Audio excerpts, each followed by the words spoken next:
Hello दोस्तों, यदि अगर आप अपने जीवन में सफल होना चाहते हैं तो आपको सबसे पहले अपने मन पर विजय प्राप्त करना होगा। क्योंकि यदि अगर आप अपने मन पर विजय प्राप्त नहीं करेंगे तो आपका जो मन है आपको हमेशा आपके लक्ष्य से भटकाता रहेगा। इसको मैं आपको एक कहानी के माध्यम से समझाता हूँ। एक व्यक्ति था जो साधारण जीवन जी रहा था, उसके परिवार थे और उसने सोचा कि आज से मैं ब्रह्मचर्य का पालन करूँगा। तो उसने सोच लिया और उसको करना था, तो वो जंगल भी चला गया। वहाँ कुछ दिन तक चल रहा था, अच्छा चल रहा था। जब उसके खाने का सामान ख़त्म हो गया तो वो बाज़ार गया। बाज़ार में उसको खाने का सामान तो लाना ही था, इसको बाज़ार जाना था। तो बाज़ार गया तो वहाँ पे उसको एक टोकरी दिखाई दी। उस टोकरी में मीठे मीठे पके हुए आम रखे हुए थे। तो उस व्यक्ति को खाने का मन किया, पर उसके पास पैसे नहीं थे, क्योंकि उसके पास जो सेविंग्स थे, पैसे थे, वो उससे वो रोज़ खाने की चीज़ें खरीद चुका था, तो इसलिए उसके पास पैसा नहीं था। तो वो आम को ख़रीदने की उस इच्छा उस पर हावी हो चुका था। तो वो ख़रीदने के लिए पूरा कोशिश कर रहा था, पर उसके पास कुछ था नहीं जो ख़रीद नहीं पाया और अपने रोज़ खाने के सामान को लेकर जंगल आ गया। तो वहाँ पे वो उसके विचारों पीछा छोड़ ही नहीं रहा था आम खाने का। उसका मन और हावी हो रहा था कि मुझे आम खाना है।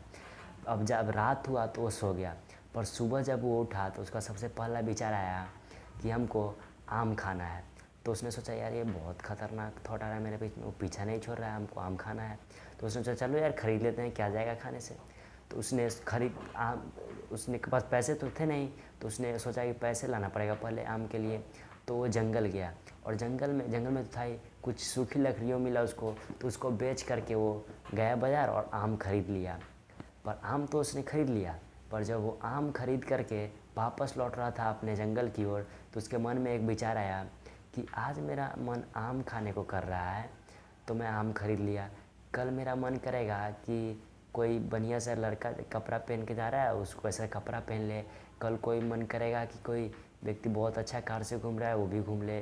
कल कोई मन करेगा कि यार शादी शादी और कर लें, किसी को देखेंगे तो अच्छी लड़की तो और शादी कर लें।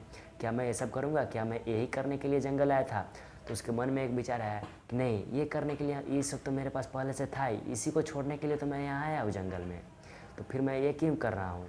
तो उसने उस आम को घर जंगल ले जाने के बजाय, खाने के बजाय, एक व्यक्ति जा रहा था वहाँ से, उस व्यक्ति को वो आम दे दिया और अपने मन को अपने ऊपर हावी होने से कंट्रोल कर लिया और वो अपने लक्ष्य पर फोकस कर लिया।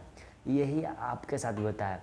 यदि अगर आप अपने मन पर विजय नहीं प्राप्त करोगे ना, तो आपका मन हमेशा आपको आपके लक्ष्य से भटकाता रहेगा। इसलिए सबसे पहले आपको अपने मन पर विजय प्राप्त करना होगा, उस साधु की तरह जो आम को ना खा कर किया और अपने आगे की इच्छाओं को, बढ़ती इच्छा को वहीं पर रोक दिया। तो यही आपको भी करना है। आपका जो ये मन है ना, हमेशा चंचल की तरह चलता रहेगा, आपको हमेशा आपके लक्ष्य पर से भटकाता रहेगा। इसलिए अपने लक्ष्य पर फोकस रहें। कोई भी मन में अब विचार आए उसको तुरंत रोको। ऐसा नहीं कि वो आप पर हावी हो जाए आप उसको कर लो, उसको रोको वहीं पे। आप यदि अगर आप अपने मन पर जिस दिन विजय प्राप्त कर लोगे ना, आप उस दिन समझो कि सक्सेसफुल हो गए, क्योंकि आपको कोई भटका नहीं सकते यदि अगर आप अपने मन पर विजय प्राप्त कर लेते हो। तो आपको भी अपने मन को कंट्रोल करना है और अपने जीवन में आगे बढ़ना